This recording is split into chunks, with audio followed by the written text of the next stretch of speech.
amid growing concerns about economic growth. Consumer spending was as soft. expected. Cut interest rates another quarter point. We are following breaking news. All three major American stock markets have closed down. Bitcoin rose 10%. Even gave the stock market a temporary second win. The market reaction, it was kind of nonplussed. Tariffs going into effect tomorrow. But the NASDAQ was also. Investors will be watching closely for more clues about the direction. It's time to tune out the noise and tune in to great information with a steward's view. Expect valuable economic updates, investing techniques, and planning concepts that move you to be wise and decide well.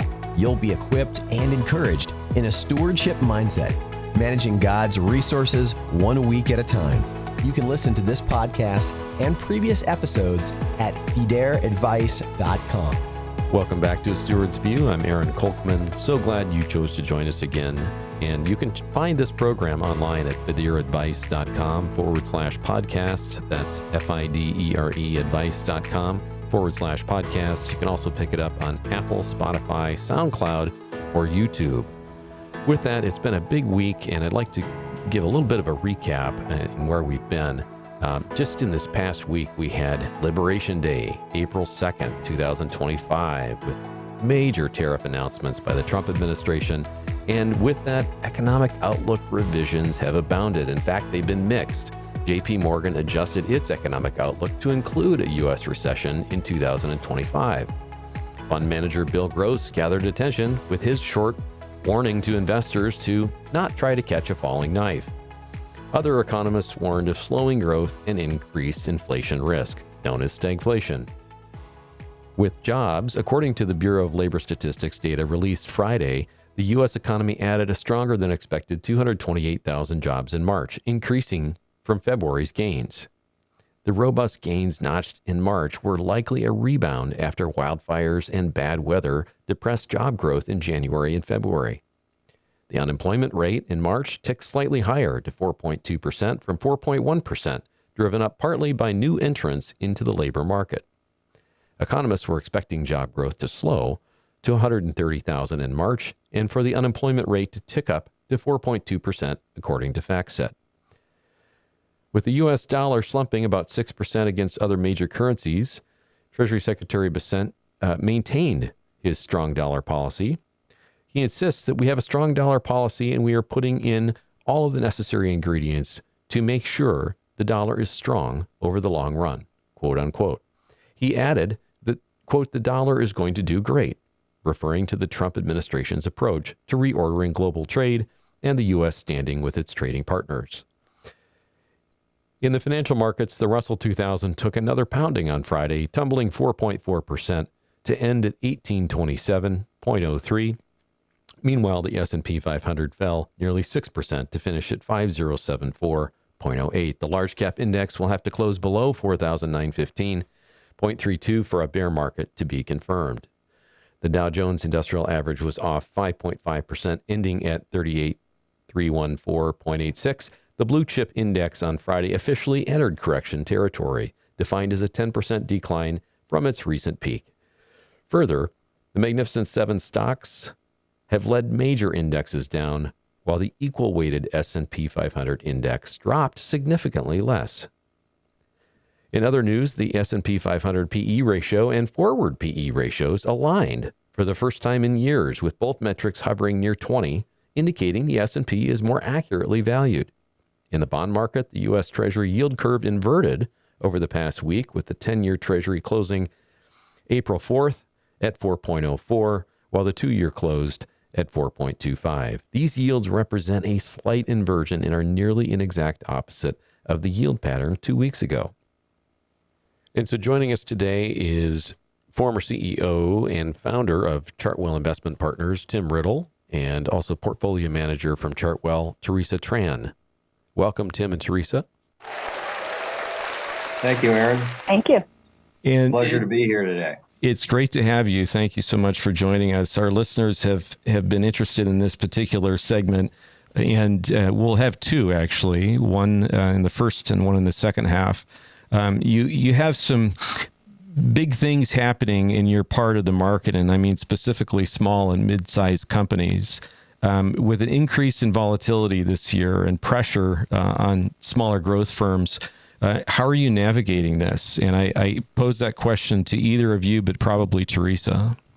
Yeah, volatility has certainly been high across the market, and we've seen a pretty sharp correction and rotation in the market. One of the drivers of this volatility has, as you alluded to earlier, has come from uncertainty surrounding the new administration. And so the regulatory outlook is now leading to, this general ripple effect and questions about what does this mean for economic growth, right? So there's been obviously a lot of discussion about cutting government spending through DOGE, for example, targets of over $1 trillion in spending. And even if much of this is fraud and wasteful spending, it is challenging to remove some of that money from the system without having some implications to economic growth. So if I back up a step, the way that we navigate this volatility is really by being consistent and disciplined with our process. And our process really is to perform deep fundamental analysis of growth companies from a bottoms-up perspective. So what I mean by this is that we evaluate companies. We look at its operations. We look at its growth outlook, its valuation, competition. We are speaking to CEOs and CFOs on a regular basis of the companies that we care about, and just to understand the dynamics of the business. So one important part of this assessment is to gain an understanding of the company's risks. And of late, that means macro risks, right, that has been leading to the volatility. So I'll highlight, a few examples. Right, tariffs, as you mentioned, have dominated the headlines. We're coming up on Liberation Day. So quite early on, this is something where we assessed our universe, and we actively avoided certain companies. We looked at industrials, manufacturing companies that have high risk of elevated input costs, and commensurately, what does that do to their margins? So we don't know the size and scope of these tariffs. Honestly, I'm not sure even the administration knows yet, but there are certainly areas that have larger targets than others. Other examples, immigration policy. We've avoided some of the home building companies. We do have concerns about their reliance on this workforce and what that means to margins. So that's been a prudent move on our part. So these are the type of considerations that we have as we build our portfolio, and then assess who may have risk, how likely, what's priced in, and then we're continually assessing these risks and sort of build it into our valuation. Excellent. And so how do you see this approach playing out the rest of 2025 and maybe 2026? Yeah. So the rest of this year, I think we're effectively, sticking to our process. We use information and moderate our positions as such. So come Wednesday, when we hear about tariffs, there will be information that we have to sort of build into our process. We know that there's going to be a lot of uncertainty that will continue. The markets will remain choppy for a bit here. So we, however, look kind of in fundamental companies. So if you think about the S&P, right? The S&P is down 4.5%. But 7 of the 11 sectors are up year to date. So we still find opportunities across the markets. And are you seeing those opportunities in a small cap environment and a mid cap environment? Is it both? Where do you draw the line, and does it matter? We see them across the board. Okay. We do. It is obviously more challenging. We see the correction. Small caps have had a correction, but we do still find really interesting opportunities. Okay. So I'll pose the next question to you, Tim, and I'm kind of jumping on our list of things to talk about, but how do you filter opportunities for BRI? And before I turn this over to you, let me mention what BRI is to our listeners. BRI stands for Biblically Responsible Investing, and there are increasingly many more investors who are aware of this type of investing, and it tends to mean something different in different places. What does it mean to Chartwell in particular with this strategy, and how does it play out? Well, first of all, Aaron, we have partnered with the Timothy Plan in sub-advising this portfolio for now 18 years. We sub-advise another one of their funds. The Timothy Plan is a terrific partner here simply because what the Timothy Plan has done, Timothy manages the restrictions within our operating universe. So in other words, they let us know the companies that would fall away from our opportunity set each day. In fact, I was just on the telephone with the Timothy Plan a few minutes ago. There is a company in one of the other portfolios we manage that has now become restricted. So they're very active. They work in partnership with us, letting us know constantly changes to the operating universe in terms of perhaps companies that have decided to disinvest certain portions of the business or recalibrate certain pieces of their business so that they'll come back into the universe. But Timothy Plan uses a very strict biblical responsible investing tool, and they use that tool to constantly research these opportunity sets for Chartwell. So they make our job very easy. But we work with them, particularly given the fact that we obviously have our analysts. We'll let them know if we may see something that they don't within a particular company. And again, in an 18-year relationship, there are plenty of opportunities to get to know each other and work very closely together to deliver this biblically responsible investment portfolio to all of the shareholders of the portfolio and the fund.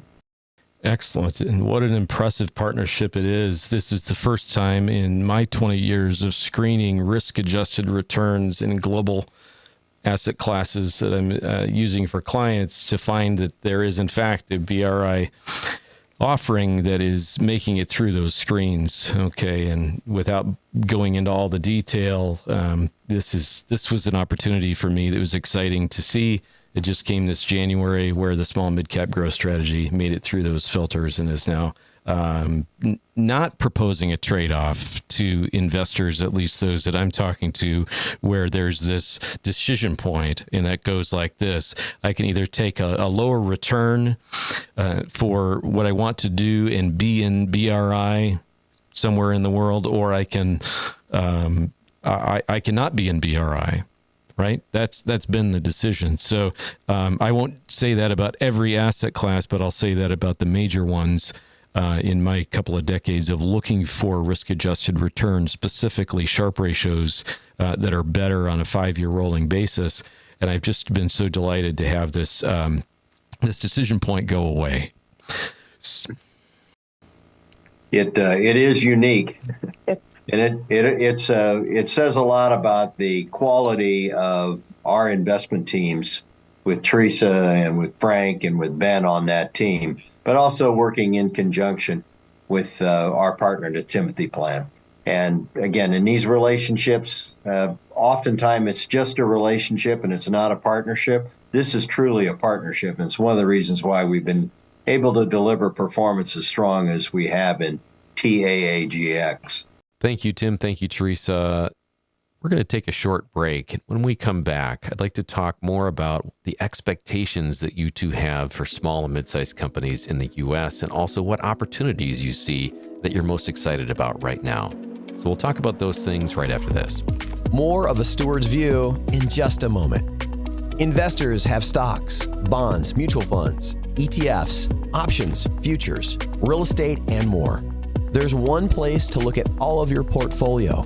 It's called Fusion, Portfolio Aggregation. No contract, no hassles. Fidere's portfolio technology gives its users a chance to see all of their assets all the time, wherever they are. The Fusion platform is open for use without a contract and without a hitch. It's based on mean variance optimization and analysis research by Aaron Kolkman. Fidere uses the Fusion platform to optimize assets for its clients. For more information, visit fidereadvice.com and click on Fusion at the top of the page. That's Fidere Advice, F-I-D-E-R-E advice.com. Now back to A Steward's View with your host, Aaron Kolkman. And we're back with Chartwell Investment Partners, Tim Riddle, CFA, and Theresa Tran, CFA. Tim is the former CEO of Chartwell, now senior advisor, also a founder of the firm. Theresa is a portfolio manager for the small and mid-cap growth strategy that's sub-advised for the Timothy Plan. That's TAAGX, Tom, Apple, George, X-Ray. Welcome back, Tim and Theresa. Thank you. Thanks. So I have a couple of questions for you, Theresa, and Tim. Obviously, your input is more than welcome. First, what expectations do you have for small and mid-sized companies in the U.S. In the years ahead? You know, it's been a weird time to be invested in these areas as big caps have taken off over the past 2 years. And so, what do you see happening that's maybe different than we've seen in 2023 and 2024 for small and mid-sized companies in the U.S.? Yeah. We, in the short term, we expect the market to remain a bit choppy here, right? Regardless of your views on the new administration, the fact is they're looking for a lot of meaningful change in a short period of time. And so this level of economic certainty probably will take a little bit of time to play out.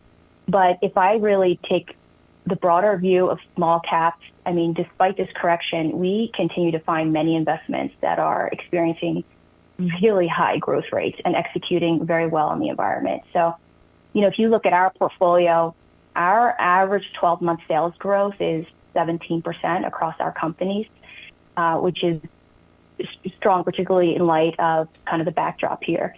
And if I take sort of the 30,000-foot view in general, I mean, small and mid-cap, we view this segment in the market as an area that still remains ripe for active management. It's one area that we still see that has inefficiencies. We continue to find investments that are undiscovered by investors.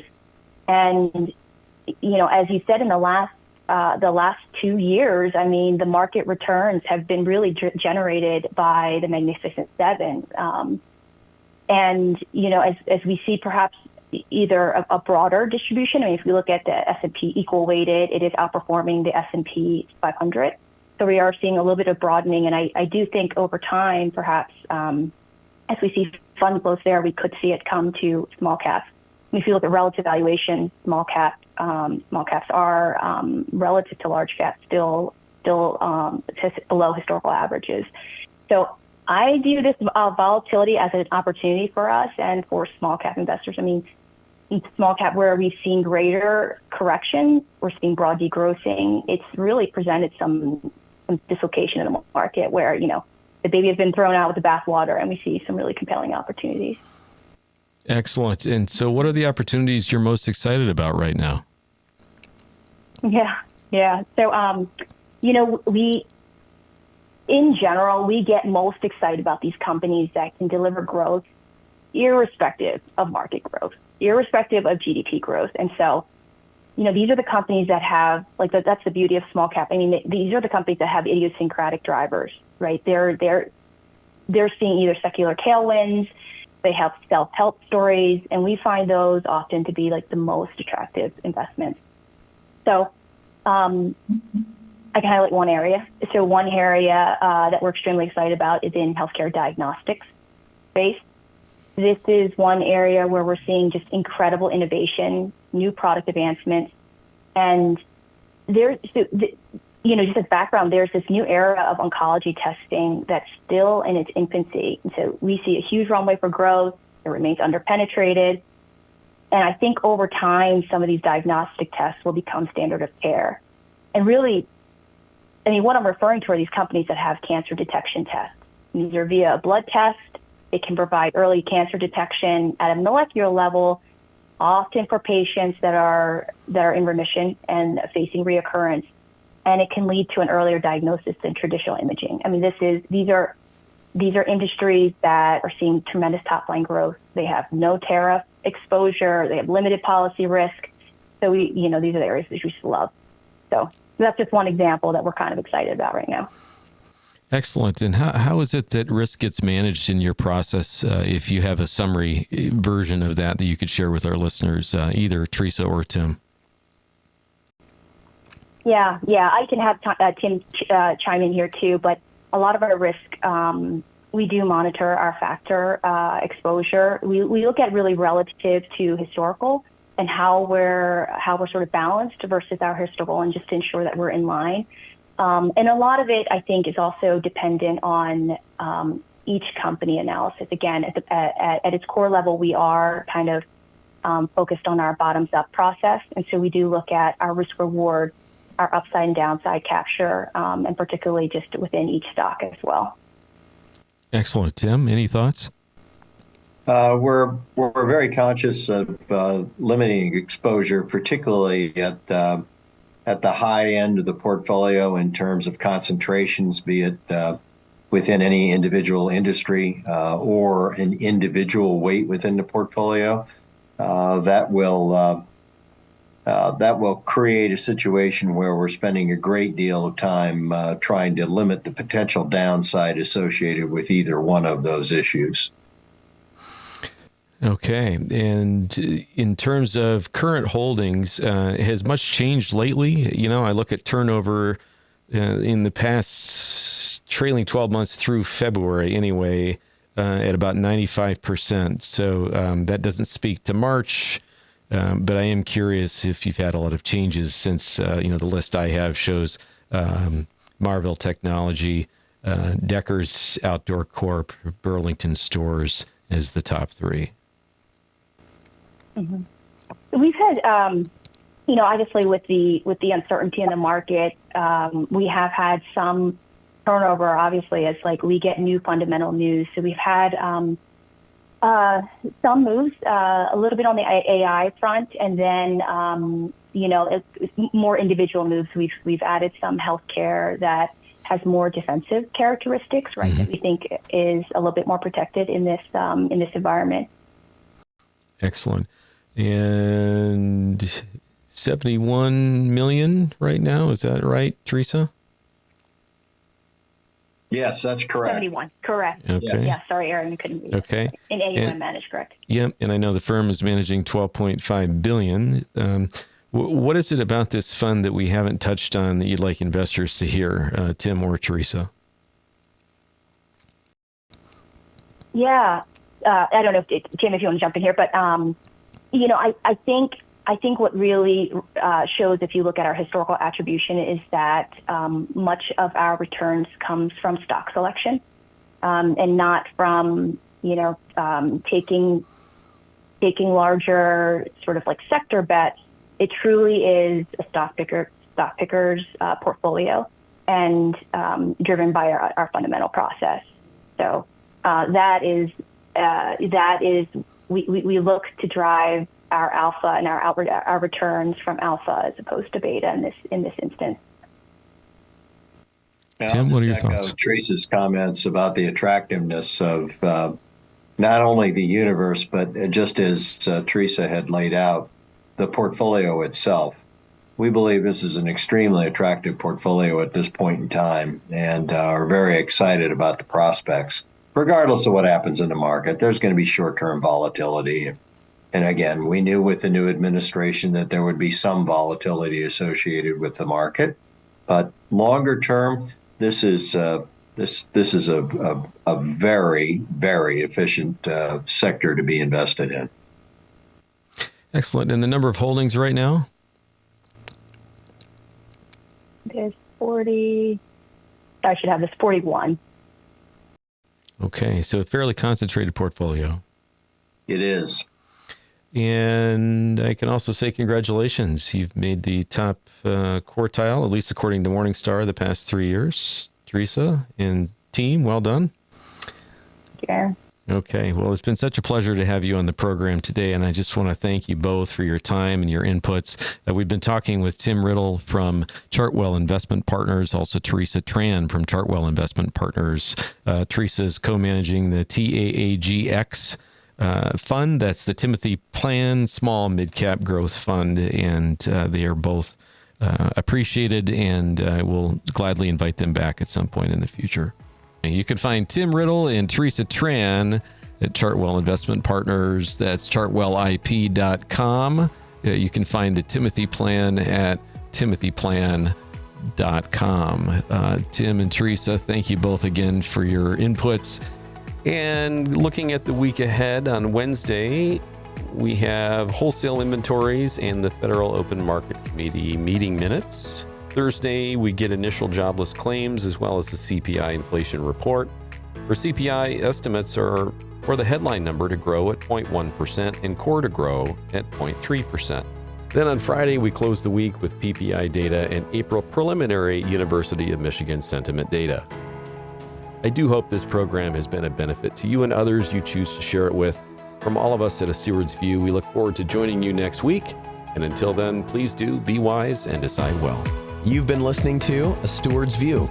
To learn more about Fidare Advisors or speak with Aaron, visit fidareadvice.com. That's FIDERE advice.com.